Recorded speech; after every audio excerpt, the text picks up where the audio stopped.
Salmos y ahora vamos al capítulo 6 del libro de los Salmos.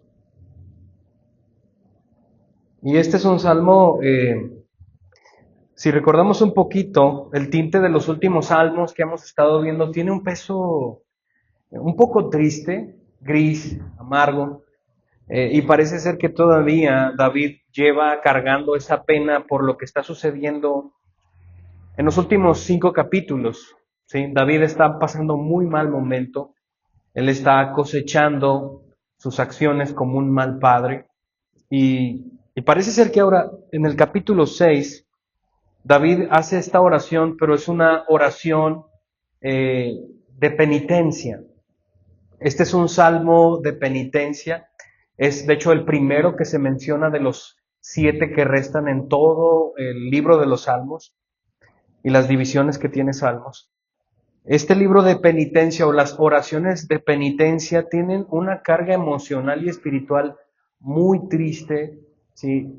Son oraciones que en este caso David está levantando en agonía y como ese título lo menciona, es una oración de penitencia, de lamento.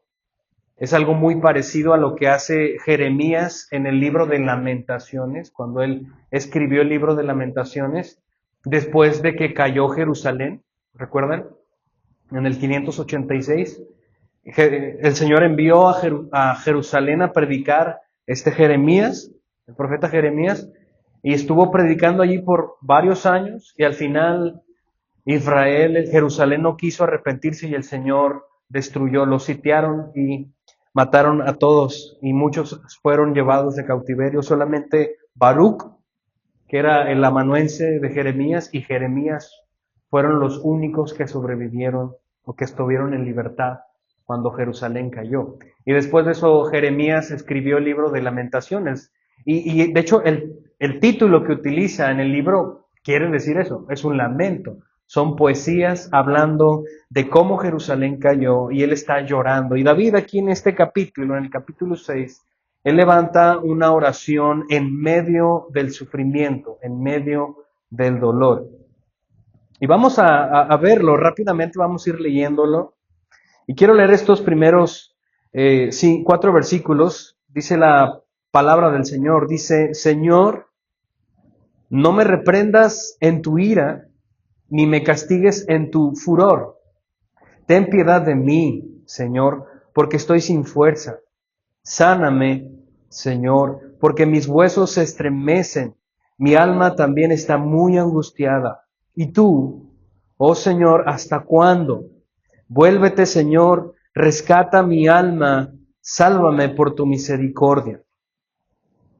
Hay 2 circunstancias que provocan el dolor en el ser humano, y esto no es un dolor principalmente físico. De lo cual está hablando David no necesariamente es un dolor físico, pero lo interesante en este sentido es que cuando nuestras emociones y nuestros sentimientos, nuestra alma está demasiado cargada por un sentimiento triste, pesado, eso comienza a hacer estragos en el cuerpo. Por ejemplo, veíamos anteriormente esta situación en el Salmo 4 por allí, donde veíamos que hay personas que sufren de ansiedad y de depresión. Y eso viene a hacer ya estragos en el cuerpo de esas personas. A veces sus mismos cuerpos comienzan a enfermarse y empiezan a tener diferentes formas de cómo se manifiesta el estrés, ¿verdad? Pero necesariamente David no está pasando principalmente un dolor físico, sino que su agonía viene desde el corazón. Su agonía viene del corazón, de sus emociones y precisamente más de su espíritu, de su alma. Así que Dios, hermanos, mueve estas 2 circunstancias, o Dios provoca de alguna manera, porque nuestro Dios es un Dios que planea, ¿sí? Que tiene propósitos. El dolor viene por causas de 2 circunstancias que Dios ha puesto. Y quiero rápidamente dar a conocer estas 2. Comúnmente y en generalmente el Señor utiliza 2 causas que provocan dolor en las personas, principalmente en sus hijos, ¿sí? y en las personas que todavía no son hijos de Dios. Pero eso lo sigue haciendo con sus hijos a pesar de que son sus hijos. Y quiero que noten eso. El hecho de que nosotros somos hijos de Dios no nos justifica de pasar por dolor. ¿Sí? Dolor que nuestro Padre Celestial ha puesto para nuestro bien, aunque suene extraño. Porque el dolor tiene un propósito. C.S. Lewis decía que el dolor es un megáfono para un mundo sordo. En otras palabras, él decía que Dios utiliza el dolor a través de las circunstancias, seas creyente o no seas creyente, para que puedas escuchar la voluntad del Señor. El dolor es un mecanismo que el Señor utiliza para hacerse presente, para dar a conocer su carácter de gracia, pero sobre todo también para aprender qué debemos cambiar. Y el primer motivo del cual el Señor, o podemos ver cómo Dios prepara esto, el dolor viene en primera instancia por nuestro pecado. Esta es la primera causa. Nuestro dolor viene por nuestro pecado y puede terminar ese dolor cuando nos arrepentimos y lo abandonamos. Y parece ser que David, y ahorita lo vamos a ver descubriendo un poquito más este salmo, deja ver que David está así por la consecuencia de su pecado. Como lo hemos estado viendo en todo el contexto de estos 5 capítulos y ahora este 6, que David está pagando las consecuencias de sus acciones errantes. Él ha sido un mal padre, él no ha dado ejemplo como realmente debió de haberlo hecho, fue un mal esposo, su hijo lo está persiguiendo para matarlo. Así que David tiene bastantes personas que lo están amenazando, bastantes personas que están conmoviendo su corazón y está atemorizado, está preocupado, está muy cargado. Aparte del sentimiento de que tu hijo te quiera matar. Así que David está muy, muy cargado. Y la primera de ellas, la primera causa que produce el dolor en el alma en las personas es el pecado. Nosotros entramos muchas veces en un dolor en nuestro corazón, en nuestra alma, por causa de nuestro pecado, por causa de nuestras acciones pecaminosas. Nos llevan por un camino de desolación. ¿Recuerdan el Salmo capítulo 1? Que decía, qué buena vida tienen los que no andan en malos caminos, que no se sientan en silla de escarnecedores, que no se detienen a platicar con pecadores, sino que en la ley del Señor está su deleite. Lo que David está diciendo es que la buena vida se centra en la obediencia, la mala vida se centra en el pecado. Y el pecado da frutos, y el fruto del pecado es condenación, es depravación, es dolor, es sufrimiento. Y no solamente para nosotros, sino para los que nos rodean. Por eso esa frase que no sé si has escuchado, yo la he escuchado muchas veces cuando dicen, yo no le hago daño a nadie. Bueno, esa es una mentira. Porque si alguien te ama, y vaya que alguien te va a amar en este mundo, lo estás dañando con tus malas acciones. Así que la primera causa que motiva o mueve el dolor en nosotros, en nuestra alma, es nuestro propio pecado. Quiero que noten Proverbios capítulo 3, versículo 12. Dice, porque el Señor ama a quien reprende como un padre al hijo en quien se deleita.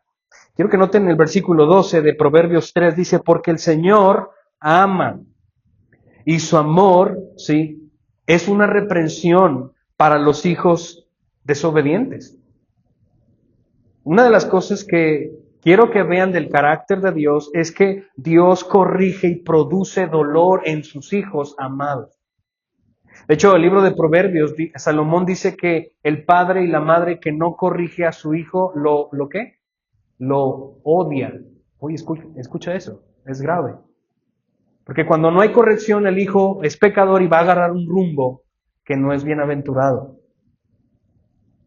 Más adelante, aquí mismo en la palabra de Dios en el Nuevo Testamento, hablando de lo que estoy mencionando, de que la causa primaria del dolor en el ser humano es nuestro pecado, Hebreos capítulo 12, versículos 5 al 7, el escritor de Hebreos está mencionando este mismo tema acerca de la disciplina y del juicio que Dios derrama sobre sus hijos que están en pecado, en rebeldía. Y él dice lo siguiente, versículo 5, dice, además, Han olvidado la exhortación que como a hijos se les dirige. Exhortación, hijos.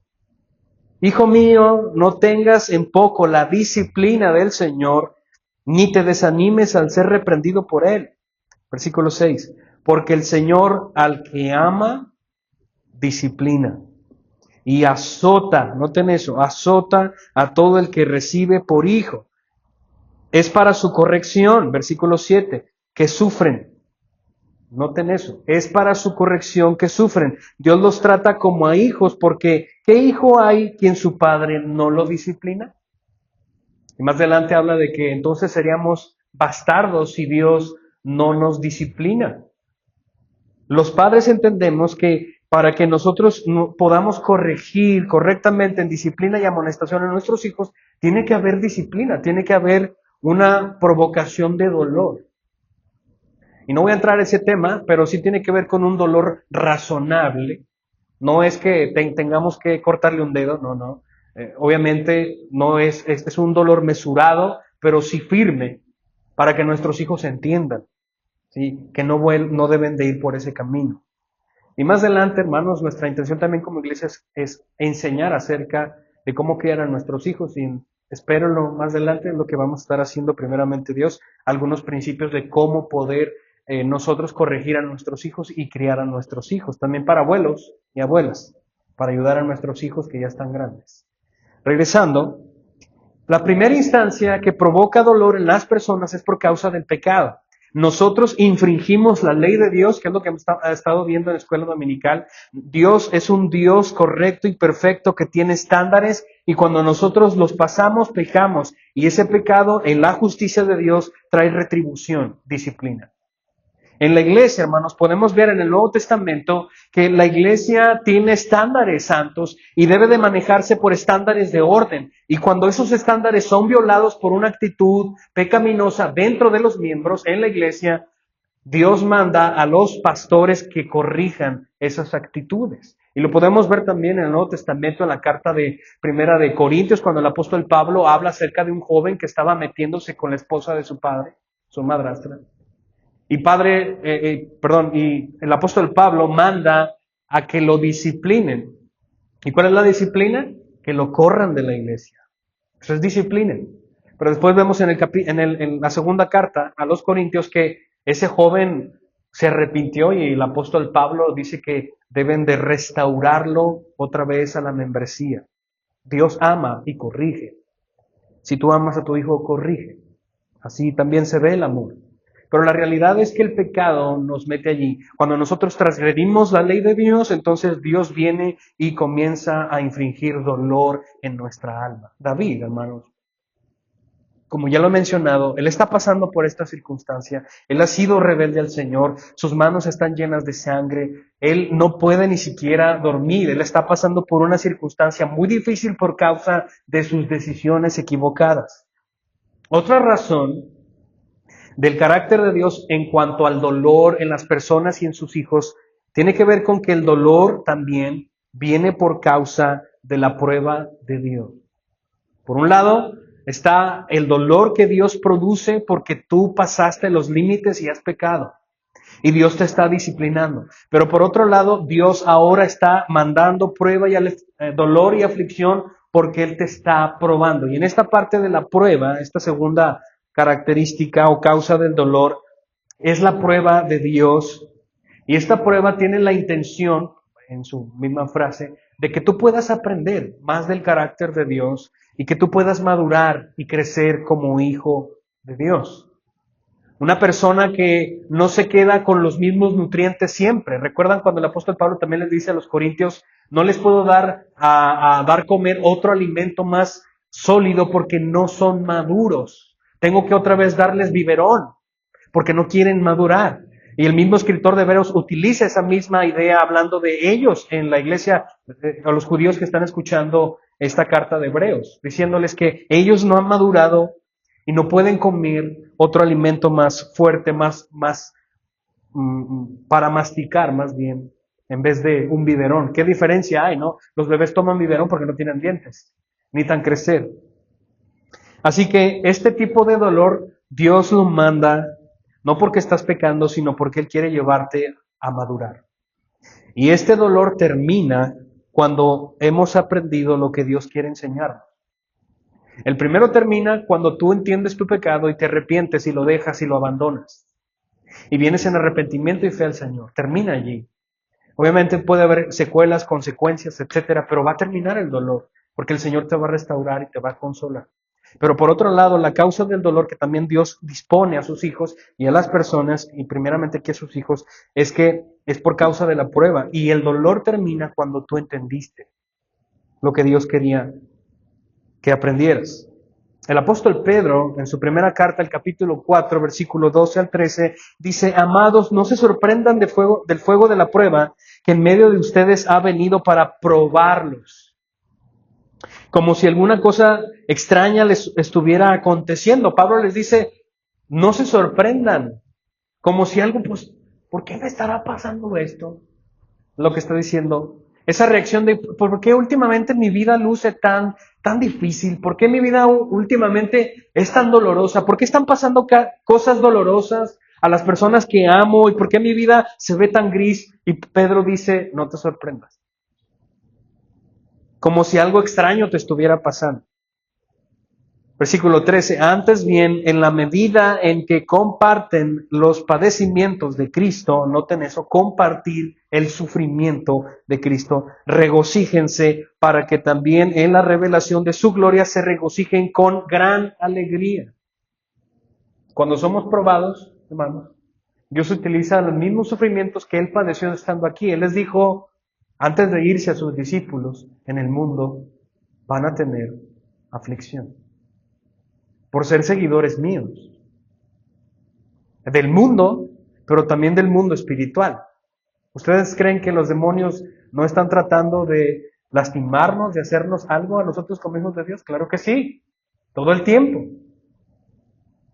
Pero Dios está allí protegiéndonos. Los ángeles del Señor están acampando a nuestro alrededor. Y nosotros debemos ser fuertes en oración. Así que Pedro dice, no se sorprendan por la prueba, por el sufrimiento de la prueba, antes bien regocíjense, sí, regocíjense, porque el Señor al final dará gozo y la victoria.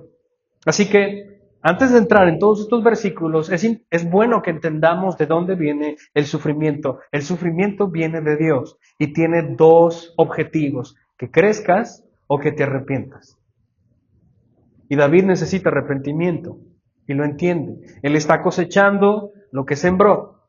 Y está buscando el rostro de Dios para pedir misericordia. Versículo 1 del Salmo 6. Señor, no me reprendas en tu ira, ni me castigues en tu furor.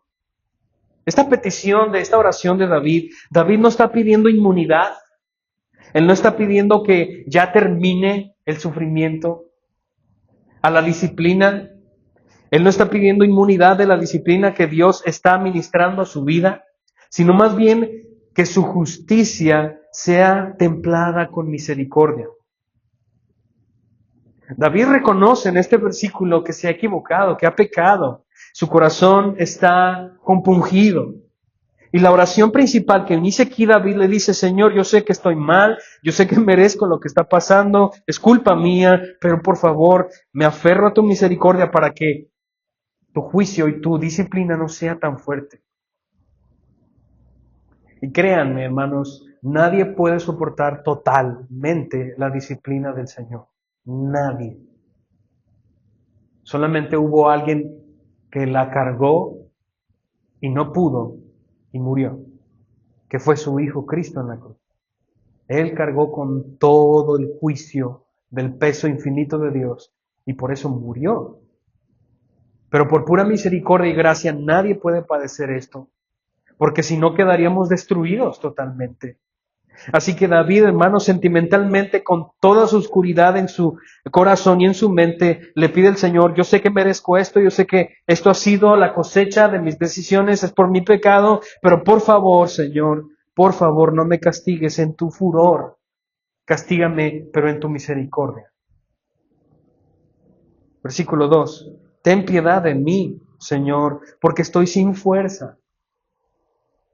Sáname, Señor, porque mis huesos se estremecen. David había llegado a un momento tan difícil, tan crítico en su alma, que su cuerpo ya comenzaba a dar indicios de que estaba enfermo, de que él estaba sufriendo. ¿Alguna vez les ha pasado que ustedes han pasado un proceso muy difícil sentimentalmente? Una muerte de alguien, o la separación de alguien, o cualquier otra cosa. Comúnmente el dolor más intenso que podemos tener es la muerte de alguien querido. Muchas de las veces cuando, por ejemplo, las relaciones de personas, de novios o de esposos, llegan al divorcio y se separan, hay un luto, porque el dolor se siente igual, como si esa persona hubiera muerto. Lo que murió fue el matrimonio, ¿no? En su cosmovisión. Y hay un luto. Hay personas que entran en depresión, que entran en enfermedad. Y muchas de las veces nuestros sentimientos nos llevan a dejar de comer y comenzamos a enflacar, comenzamos a perder peso, comenzamos a perder fuerza. Y David está en esta circunstancia. Ten piedad de mí, Señor, porque estoy sin fuerza. Ni siquiera puedo, no sé, hacer algún ejercicio físico.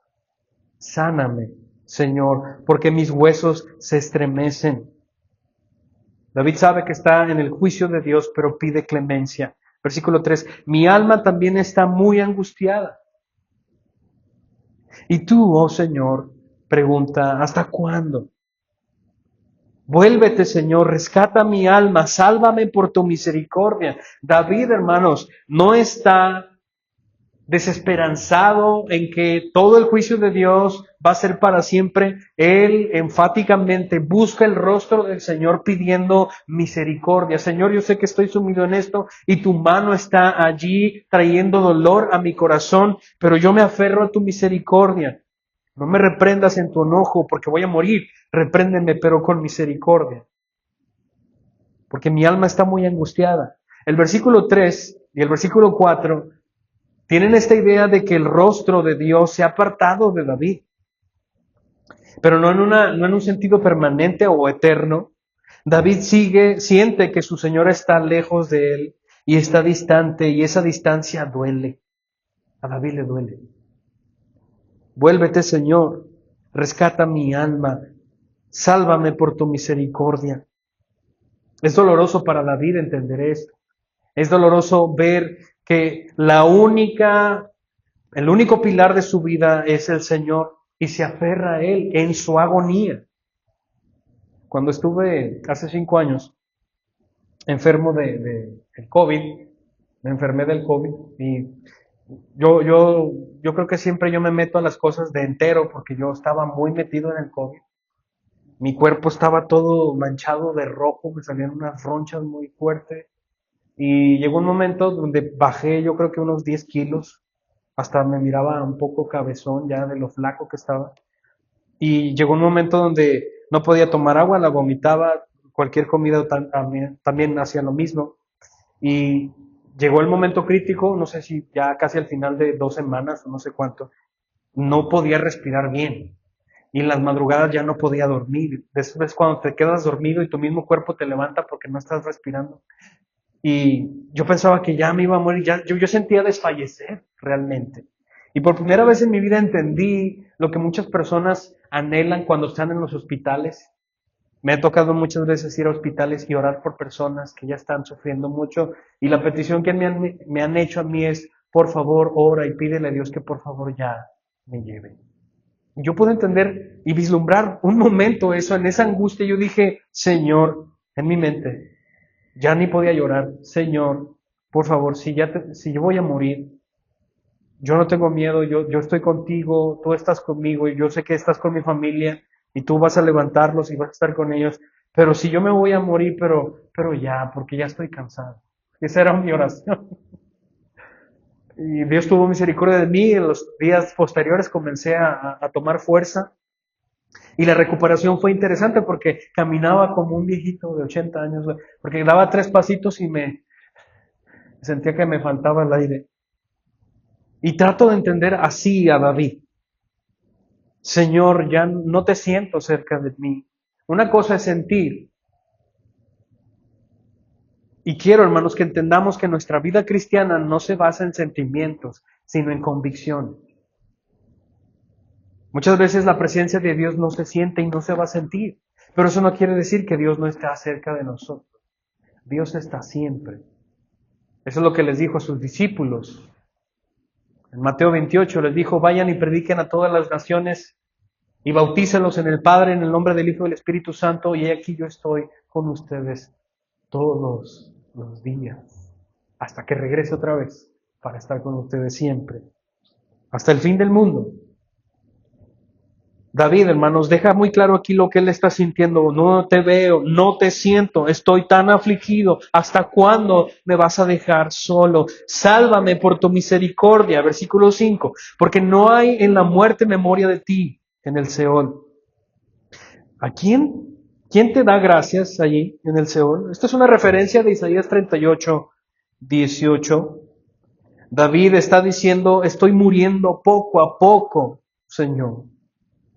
Y es claro, hermanos, ¿quién va a darle, qué muerto le da gracias a Dios? ¿Alguien que está en la tumba? No, ¿verdad? No se puede. David está diciendo, poco a poco estoy muriendo. Ten misericordia de mí. Versículo 6. Cansado estoy de mis gemidos. Y esto amplía un poquito más la escena de la cual David está sufriendo y viviendo en ese momento. Ni siquiera él puede dormir bien por las noches. Cansado estoy de mis gemidos. Todas las noches inundo de llanto mi cama. Con mis lágrimas riego mi cama. Este sufrimiento, esta agonía no solamente se detiene en la noche, continúa en la madrugada. Está sufriendo. Quiero ser muy empático y estacionarme unos segundos aquí, hermanos. El sufrimiento del alma en agonía que muchas personas tienen es algo intolerable, es algo tan difícil. Y realmente si ustedes están sufriendo así, ¿sí? Si en algún momento han sufrido así, quiero que sepan que solamente en Cristo, solamente en Él hay descanso. Él puede sanar nuestras heridas. Él puede consolar nuestros corazones como nadie más. Porque Él te ama como nadie más en el mundo lo va a hacer. Ni siquiera tu cónyuge, ni siquiera tus hijos te pueden amar como Él te ama. Ven a Él.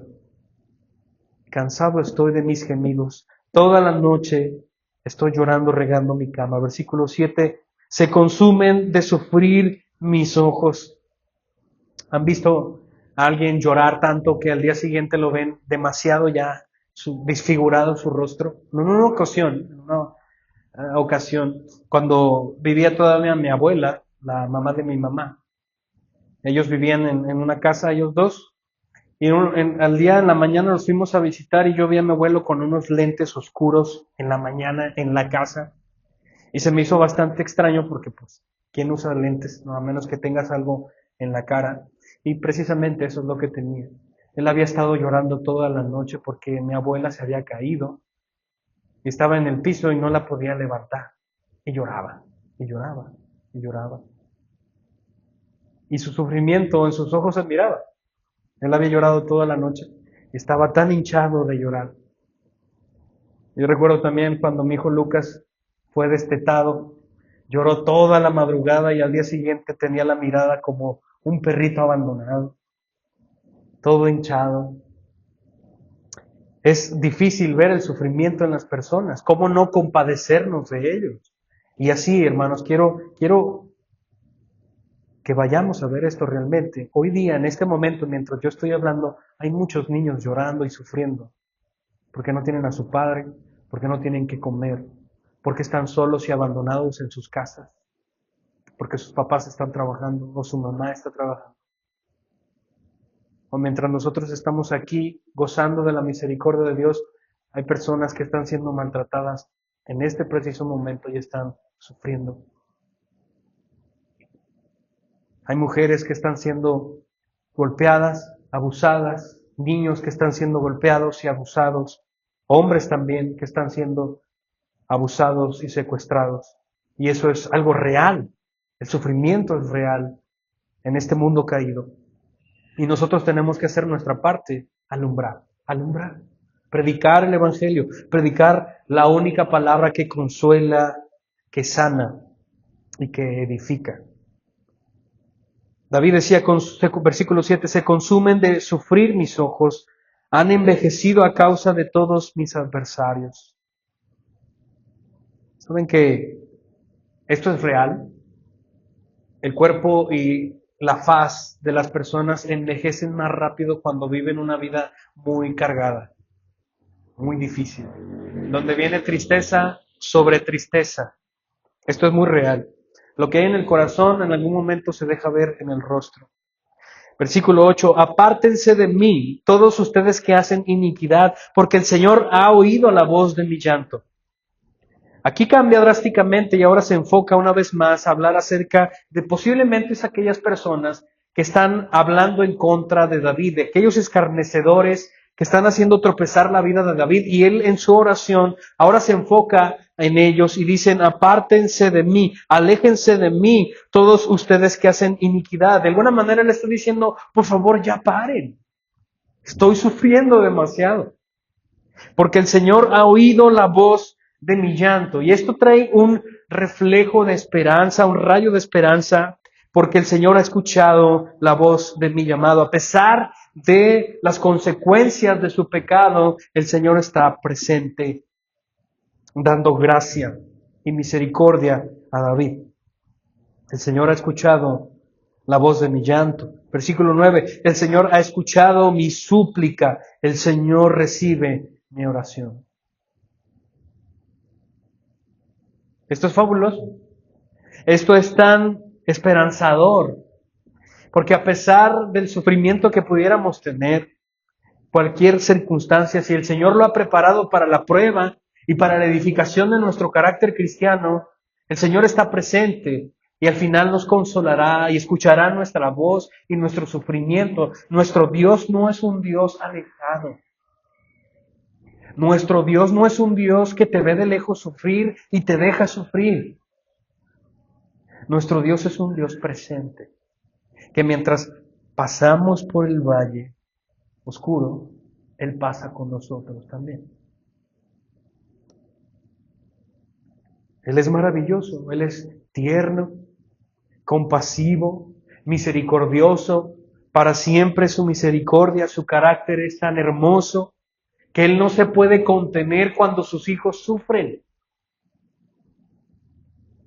Ahorita, hermanos, mi hijo Lucas tiene 8 años y hoy en la mañana amaneció en el piso, se cayó del segundo piso de la cama y yo lo vi, pues mi hijo está grande, ¿no? Tiene 8 años y gracias a Dios está bien, no se quebró nada. Y yo dije, hombre, no, tú puedes, sí, estás bien, muy bien, excelente. Pero cuando mi hija Lía se cae, todo mi cuerpo se estremece. Es una bebé y es una niña, ¿no? Mis hermanos me regañan porque soy más compasivo con ella. Pero es verdad, hermano, las niñas son más débiles en ese sentido. O ese amor paternal que tenemos por los indefensos está en nosotros. Cuando ellos se cortan, yo sangro. Y si yo soy un vil pecador y siento eso, ¿qué sentirá el Señor y qué hará el Señor cuando sus hijos sufren? ¿Qué hará? Él está allí, presente. Tal vez no va a quitar el dolor rápido, porque hay un propósito en Él. Ya sea que te arrepientas y dejes tu pecado o que aprendas lo que el Señor quiere enseñarte. Así como el Señor Jesús aprendió obediencia, dice la palabra de Dios en Hebreos 12. Que el Señor Jesús aprendió obediencia a través del sufrimiento. Dios Padre vio el sufrimiento de su Hijo en la cruz y ahí lo dejó para que aprendiera y para que aprendiera obediencia y para que hiciera su misión. Era necesario. El Padre podía intervenir. El mismo Señor Jesús dijo, Pedro, ¿qué no sabes que si yo lo pido ahorita, mi Padre me daría legiones de ángeles para que me defendieran? Pero no lo hace porque hay un propósito en el sufrimiento de Él. ¿Qué dice Isaías 53? Que el Padre vio el fruto de su aflicción y quedó satisfecho. Hay un propósito cuando Dios te hace sufrir. A través de tu pecado, busca arrepentirte o a través de la prueba, aprende lo que el Señor quiere darte a entender. Búscalo en oración. Él es un Dios presente, Él es un Padre presente, Él no está lejano, Él siempre está presente. Versículo 10. Todos mis enemigos serán avergonzados y se turbarán en gran manera, se volverán y de repente serán avergonzados. Este capítulo termina de una manera un poquito distinto a los demás. Tiene un tinte bastante sentimental, amargo por el sufrimiento de David, y al final termina diciendo como una especie de profecía para los enemigos de David. Y sabemos, hermanos, lo que hemos estado estudiando en el libro de los Salmos, que el Señor es un Dios justo y Él dará el pago. Nosotros solamente tenemos que procurar estar en la voluntad del Señor para que Él bendiga nuestra vida, no por lo que hacemos, sino por su gracia. Y en esta parte de conocer el sufrimiento, una de las cosas que quiero mencionar ya en forma aplicativa es, aparte de las dos cosas que mencioné acerca de las actitudes del sufrimiento o lo que Dios provee en el sufrimiento, ya sea por el pecado o por la prueba, es que nosotros en este tiempo de este mundo, en esta cultura que tenemos en este mundo, tenemos una falsa idea o una mala idea de cómo sufrir. No sabemos sufrir, o muy poco sabemos sufrir. Y los cristianos estamos llamados, los hijos de Dios estamos llamados a sufrir por Cristo, pero a sufrir bien. Cuando el sufrimiento llega a nuestra vida, los que no tienen a Cristo no están capacitados para poder sobrellevar el sufrimiento. Ellos no tienen esperanza. Ellos no tienen la facultad poderosa del Espíritu de Dios para poder sobrellevarlo o para poder vencerlo. Pero los que tenemos a Cristo y el Espíritu de Dios está en nuestra vida, estamos capacitados con el poder de Dios para vencer. Pero es necesario que de parte de nuestra responsabilidad como hijos de Dios sepamos sufrir bien. Comúnmente cuando llega el sufrimiento a nuestra vida, lo primerito que hacemos es quejarnos. Lo hacemos. Yo lo hago, lo he hecho. Aparte de sufrir y conmovernos por el dolor, lo primerito después de estar siendo golpeados por el dolor es queja. Señor, ¿por qué me está pasando esto? Señor, no quiero esto, Señor. Y obviamente nadie lo quiere, a nadie le gusta sufrir. Pero una de las cosas que tenemos que entender es que hay un propósito detrás de eso y tenemos que entenderlo y asimilarlo. Si es por causa de mi vida pecaminosa o si es porque el Señor está probando mi vida. Tenemos que aprender a sufrir bien. ¿Cómo se sufre bien? Y aquí hay mucho que decir, pero por el tiempo solamente me voy a enfrascar en uno. Tenemos que conocer la soberanía de Dios. Los que entendemos por el Espíritu de Dios qué es la soberanía de Dios, entendemos que todo pasa para el bien de nuestra vida, a pesar de que duele, y para la gloria de Dios. Los que pueden contemplar la soberanía de Dios tan gloriosa, tan hermosa, que Dios ha dispuesto en la historia, en el presente y en el porvenir, todo lo que sucederá. Entonces entenderemos y comenzaremos a ver que Dios es un Dios soberano, de propósitos, que nada se le ha salido de control, que Él está gobernando por encima de todo, y nuestro sufrimiento es parte de eso.